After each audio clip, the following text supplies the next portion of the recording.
Good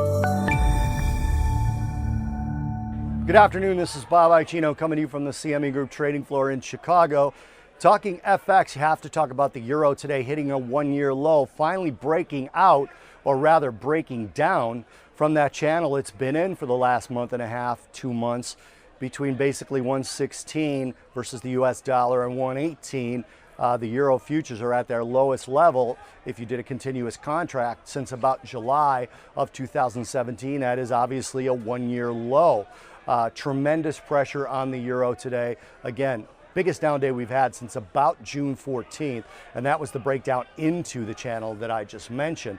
Most of this on Turkish Lira weakness. Turkey's economy is really hitting the euro, and the trouble they're having with keeping the lira intact. The lira is at an all-time low versus the US dollar. And what does that have to do with Europe? Well, it's potential contagion, and it wasn't being seen as contagion. It was keeping a cap on where the euro could go, but it wasn't really seen as a contagion until there were some changes by Erdogan and his government, putting his son-in-law in charge of economic policy, which is a strange thing, and basically putting himself in charge of the central bank, announcing to the populace that they should turn in their gold and they'd be given lira in exchange for that, which I don't think anyone is considering. If they are, they need to think about it again. But it's a real crisis. We haven't had any sort of currency crisis or fiscal crisis like this since Italy, possibly all the way back to Greece a few years back. So it's a pretty significant movement. Again, we've hit all-time lows on the lira versus the US dollar,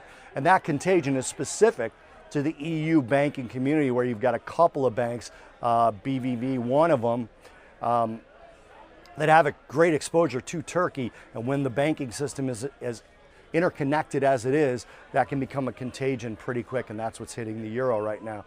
Also, the dollar, obviously, dollar hits a one-year high, euro is hitting a one-year low. It's been about July 12th since we've seen this level in the dollar index above 96. We've basically been below 96 since that date I just mentioned. And that bid is really a flight to safety, again, given what's causing the weakness in the euro. And you know that because you're looking at the dollar just way up versus all the majors, Australia, New Zealand, Canadian dollar, except for the Swiss and the yen, which are also flight to safety currencies. So it's clearly a flight to safety bid, no real economic data. The CPI didn't move the dollar, didn't move the needle on the dollar at all because it didn't move the needle for the Fed this morning. So all of this basically based off of Turkey. The continued weakness in the euro accelerates today. This is Bob Iaccino talking FX from the CME Group trading floor in Chicago.